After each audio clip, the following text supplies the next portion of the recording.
Olá pessoal, tudo bem? Canal Vinícius do Japão para mais um vídeo diário. E hoje nós vamos abordar um conteúdo que vocês pediram, que é justamente uma atualização, da situação dos vistos, para a gente entender quando que os vistos vão ser reabertos, no Brasil para o Japão, que vocês entendam todo o panorama sobre tudo o que está acontecendo.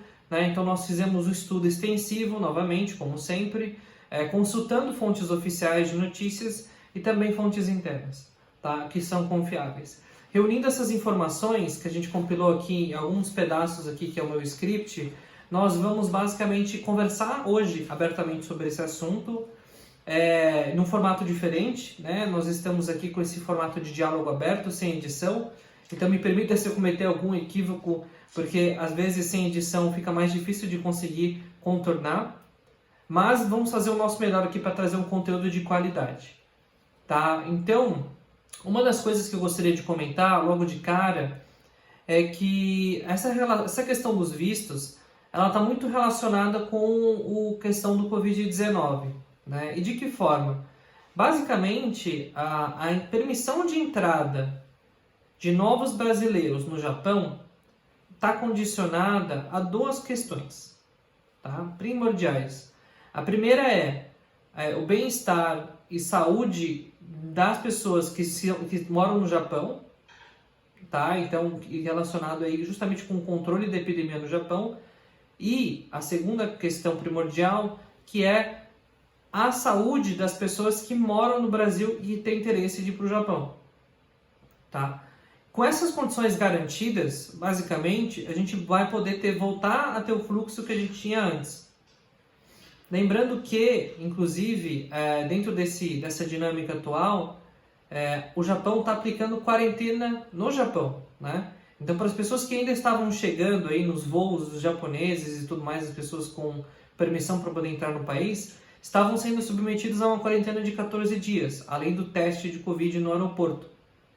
Independentemente do resultado, essa quarentena ela acontecia e vai continuar acontecendo durante muito tempo, infelizmente, Então, a dinâmica, de uma forma geral, ela vai mudar, e principalmente para as pessoas que estão buscando, digamos aí, essa reabertura para poder visitar o Japão a turismo, talvez essa notícia não seja muito boa. Por quê? Porque a última condição que vai ser aberta vai ser a visão de turismo, Por quê? Porque o que acontece? O turismo ele é de curta duração, Então, como é que você vai aplicar um teste de coronavírus e vai fazer a pessoa ficar em quarentena por 14 dias, sem poder sair do hotel ou do aeroporto, por exemplo, e a pessoa tem 30 dias de férias, entende? Não funciona. Então, de fato, é uma situação complexa, mas está muito condicionada justamente à melhora ou piora, dessa questão do coronavírus. O que a gente consegue dizer aqui é que, recentemente, inclusive em Tóquio, a gente teve um novo pico de casos, A gente teve 400, agora quase 500 casos num dia. E essa é uma notícia muito ruim, O fechamento de sexta-feira foi muito ruim, Agora a gente está caminhando para o sábado de manhã. E a gente consegue ver que, de fato, a situação do Covid-19 no Japão, ela já não está tão sob controle quanto parecia. Inclusive, lá atrás, para quem estava assistindo os nossos vídeos, pôde acompanhar que existe toda uma questão de primeira, segunda, terceira onda, que é natural em toda a infecção por parte de vírus em população. E no Japão, nós estamos entrando na segunda onda, infelizmente. Isso não era esperado, até porque o timing, o tempo atual, era de início de flexibilização. O Japão estava, inclusive, já listando 10 países asiáticos aí nas suas proximidades para voltar, digamos aí, a fazer essa ponte aérea e essa ponte totalmente comercial aberta. Talvez isso seja freado novamente por conta do início da segunda onda, o que é uma notícia muito ruim. Então, basicamente, uma das coisas que a gente vai conversar daqui para frente é como está o termômetro do Covid no Japão e no Brasil, principalmente, porque é o que interessa para a gente, Então, vamos acompanhar essa questão principalmente. Outras informações que é importante você saber antes de mais nada, que até nos vídeos anteriores eu já informei, e depois vocês podem recapitular, é que todos os processos de visto que estavam abertos no Brasil, principalmente através das agências, todos esses processos estão sendo devolvidos, tá? Os passaportes, todos os processos já estão sendo devolvidos. Por quê? Porque o consulado, o Japão, né, de uma forma geral, ele já entende que não tem mais data para reabertura, né? Dito isso, não tem por que ficar retendo os processos por tanto tempo, né? Até porque as pessoas podem querer viajar para outros lugares, certo? Né? Então, também é direito das pessoas poderem ter os seus passaportes em mãos, né? Então, a situação, de fato, ela é bastante preocupante, né? E outra situação que é importante que vocês saibam, que eu sempre faço essa ressalva, é de que quem está renovando visto no Japão, quem está renovando os documentos no Japão, tem nada a ver uma coisa com a outra, tá? Você renovar no Japão, você não está no Brasil, então você não tem nenhuma relação direta com o país, né? Nesse caso, com relação ao Covid-19. Então você pode renovar os seus documentos normalmente, vai lá no consulado, renova, enfim, siga os procedimentos padrão, que você não vai ter impacto nenhum, tá? Então, às vezes aparecem algumas pessoas desavisadas e falam que tiveram os vistos renovados, mas estão no Japão, então isso não vale, tá? Outra coisa que algumas pessoas têm perguntado é com relação ao re-entry, né? Pô, o re-entry venceu e não deu tempo de voltar. Então, essas pessoas que estão com o re-entry vencido vão poder entrar depois, tá? Já existe uma política de exceção para poder liberar a entrada de re-entries expirados, tá? Então, não se desesperem, vai ser possível sim o retorno.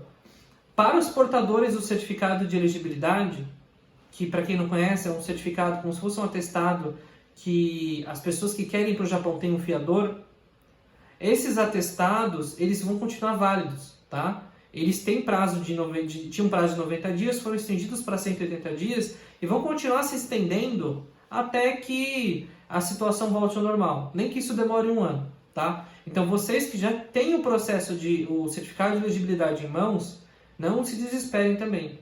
Não vai ser necessário tirar um outro. Ele não vai expirar e você vai precisar tirar outro. É um processo muito moroso, tá? Agora, eu estou falando isso para vocês, mas eu não sou dono da verdade, né? Então pode ser que o consulado ou o Japão se posicione de forma diferente. E se o Japão se posicionar, a gente vai informá-los, tá? Até porque a condição utilizada, né, no certificado de elegibilidade com o fiador, ele muda ao longo do tempo. De repente, de 90 para 180 dias, não mude tanto.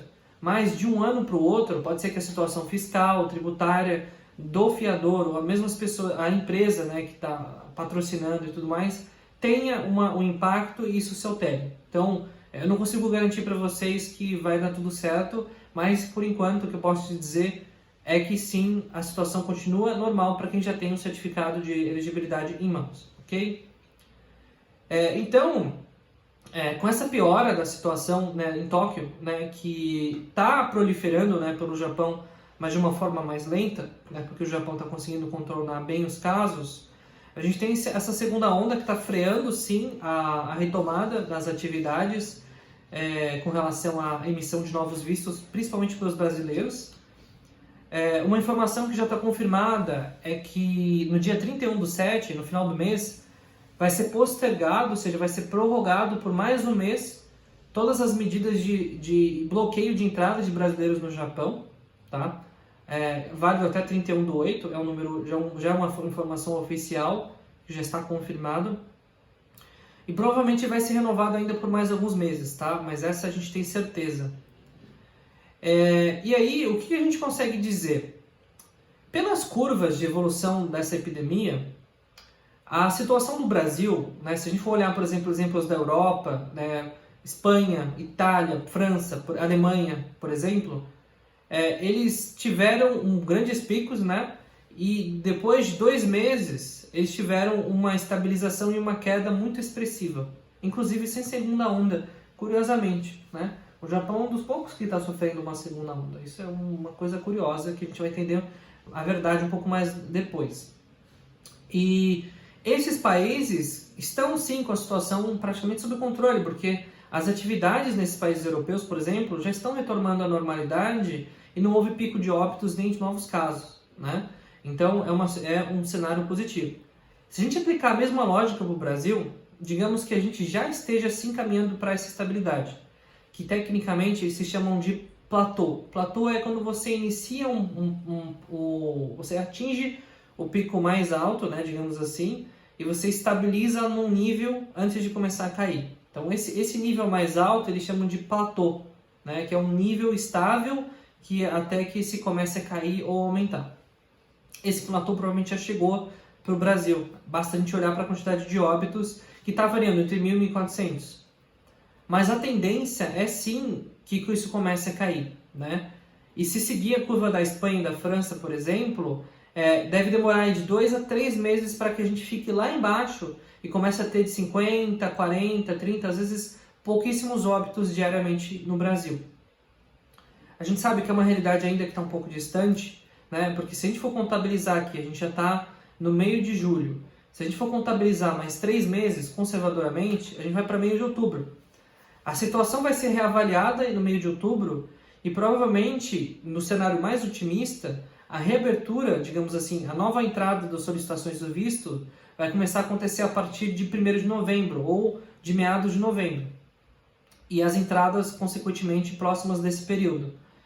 Esse é o prazo mais otimista, mas se a gente for pensar em complicação no Japão, complicação no Brasil, e que o Brasil seja colocado no final da lista de prioridade para reabertura, provavelmente a gente deve aguardar pelo menos 6 meses. Esse talvez seja o cenário mais realista.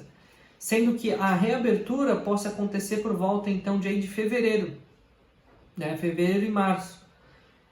Então, assim, vocês já podem entender aí, acho que de uma forma mais consolidada, que as notícias continuam sendo ruins, né? A atualização dessas notícias também são ruins, tá? Mas eu não gostaria que vocês desanimassem assim, tá? Eu sei que tem muita gente que tem sonho de ir para o Japão, de voltar para o Japão, de ir pela primeira vez, mas eu gostaria de encorajá-los a fazer algo muito importante, que é o seguinte: muitos brasileiros, eles chegam lá no Japão despreparados, em vários sentidos. Seja do ponto de vista técnico, mas principalmente com relação à questão da língua. Então, se você tem tempo e com a internet, que é maravilhosa e gratuita, comece a estudar o Nihongo. Não sabe por onde começar? Se alfabetize. Aprenda o Hiragana e o Katakana, que são os 2 alfabetos. É quase a mesma coisa, tá? Uma vez que você aprenda um, por exemplo, o Hiragana, você já aprende o outro. É só uma questão de memorização. E comece a decorar alguns kanjis e estudar para os testes de certificação. Aí você fala, poxa, mas até hoje eu não aprendi Nihongo, será que agora eu vou aprender? Olha, gente, a gente nunca teve internet como a gente tem hoje. É de 5 anos para cá que a gente tem conteúdos totalmente gratuitos no YouTube, por exemplo, como as notícias, sem que vocês precisem pagar ou precisar de nenhum guia para ajudá-los. A gente nunca teve a população exposta a esse tipo de novidade de tecnologia. Então, testa e tenta para ver se vocês vão conseguir melhorar. Para os mais jovens, isso é obrigação, né? Por quê? Porque se você tem interesse de continuar no país por muitos anos, por que você vai deixar para aprender Nihongo lá? Principalmente porque, se você for trabalhar em fábrica, você não vai utilizar o Nihongo tanto assim. A vocabulário que se utiliza em fábrica, a dinâmica de trabalho, ela não permite que você fique falante, né? As pessoas que vão trabalhar em serviços, por exemplo, que vão falar no dia a dia, elas já falam um Nihongo satisfatório. Nível 2, nível 3, por exemplo. Então, para quem não tem um Nihongo satisfatório, é uma barreira muito grande. Então, você vai chegar no Japão e você não vai aprender o Nihongo. A maior parte dos brasileiros, inclusive, que moram no Japão, ainda não dominam o Nihongo, tá? Então, por esse motivo, fique de olho e se qualifique, se prepare, use esse tempo de forma inteligente. E, se você estiver desempregado, procure emprego no Brasil. Comece a, digamos aí, se preparar, talvez para 6 a 12 meses de espera. Mas essa espera um dia vai acabar. E aí, tudo vai voltar ao normal, ou novo normal, e todos os sonhos e todos os desejos vão voltar a se concretizar. Então, calma, fiquem calmos. A mensagem aqui não é... A gente não quer ser profeta do apocalipse aqui. E nem ganhar audiência com isso, até porque a gente grava de graça, tá? A gente quer que vocês recebam essa informação e que isso entre na cabeça de vocês e no coração de vocês e vocês entendam que a gente está fazendo isso pelo bem de todos. Tá? São mais de 1 milhão de brasileiros, seja morando no Japão, morando fora do Japão, morando no Brasil, que podem eventualmente fazer essa transição e morar no Japão. E esse sonho é muito possível, principalmente para os Niseis e os Sanseis. E possível também para quem fala Nihongo. Então, gente, não desistam e continuem se qualificando. Enquanto isso, a gente vai te atualizando, tá? Então, esse foi o conteúdo de hoje. Agradeço se você ficou até o final. Deixe o seu like, não esquece de dar o like. Se inscreva se não for inscrito. Compartilhe com os seus amigos. Manda lá no Zap. Manda no Zap. Circula para todo mundo. Manda no Face. Faz corrente. Por quê? Porque se você fizer isso, você vai fortalecer o nosso canal. Se você fortalecer o nosso canal, você vai dar a ingestão de ânimo que a gente precisa para continuar gravando com essa qualidade e melhorando. Porque a gente sabe que a gente ainda tem muita coisa por fazer e muita coisa para melhorar, tá? Então a gente agradece demais o tempo de vocês e até a próxima!